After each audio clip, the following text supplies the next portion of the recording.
I was telling someone that I was going to be here at this event talking about confronting the powers. And so they said, what powers are you confronting? Well, conference and denomination. And there are probably a few people here who suspect that I might not be kidding.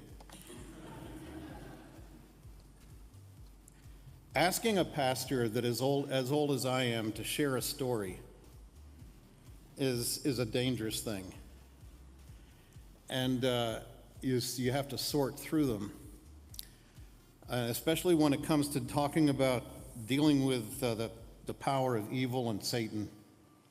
But there is one story that emerged in my mind that relates to a building project. And you know, if there is anything that a pastor does, a building project can probably create more issues and confrontation than almost anything else. So I was pastoring Crossroads Church in Passaic, New Jersey, which is just across the river from New York City. Just to be brief, Passaic is a very deeply troubled city, has been for a long time, still is. 3 of the last 4 mayors have ended up in prison on federal corruption charges. The mayor of Passaic today is a Free Methodist pastor, so you might consider praying for him. But back in the day when I was there as pastor, we were a new church meeting in a rented facility, and the Lord opened a door for us to buy the public service electric and gas building right in the heart of Passaic on Main Avenue, where you could see the skyline of New York. 20,000 square feet for $150,000.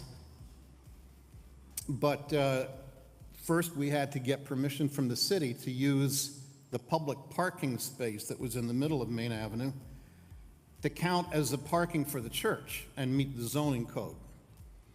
So we went before the zoning commission, and the atmosphere was exceedingly hostile. It was obvious that we were going nowhere. Until they asked, is there anybody here who opposes this project? And a man stood up and he said, I do.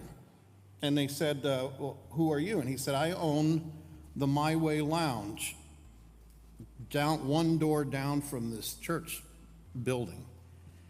And he said, I also have other tenants in my building, and one of my tenants has advised me that if this church opens, that it will have a very negative effect on her business.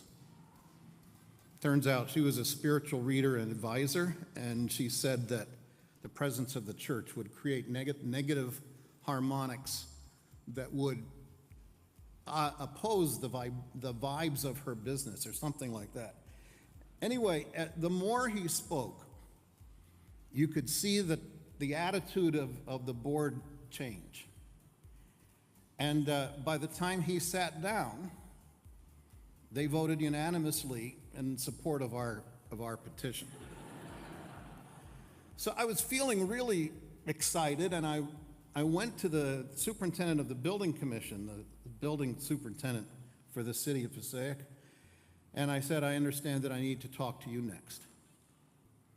And he said, well, you may have gotten your way tonight, but you have yet to begin to deal with me. And it quickly became obvious that he was going to do absolutely everything in his power to obstruct and oppose us. And actually, it wasn't too long before we realized that what he really wanted was a bribe. And I'm leaving out a whole lot more to corroborate the fact that he was a very corrupt person and that his corruption created huge problems in the city of Passaic. So we began one by one dealing with all of the things that he kept raising that we had to do. We had to put in sprinkler systems and all kinds of stuff.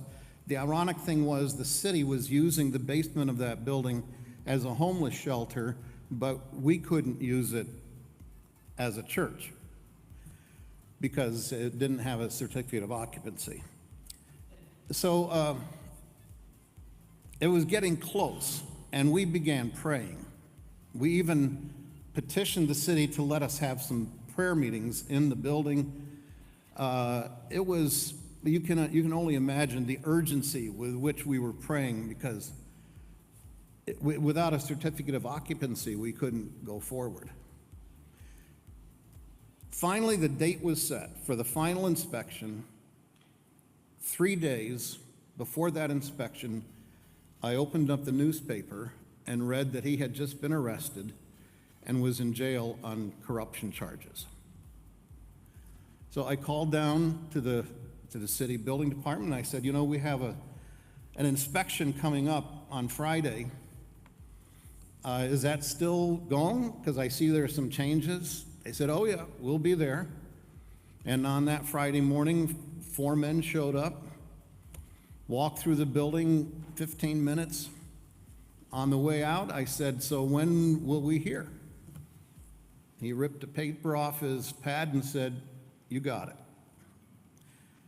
And I'll tell you, there was rejoicing, because we knew that only God could have dealt with that situation.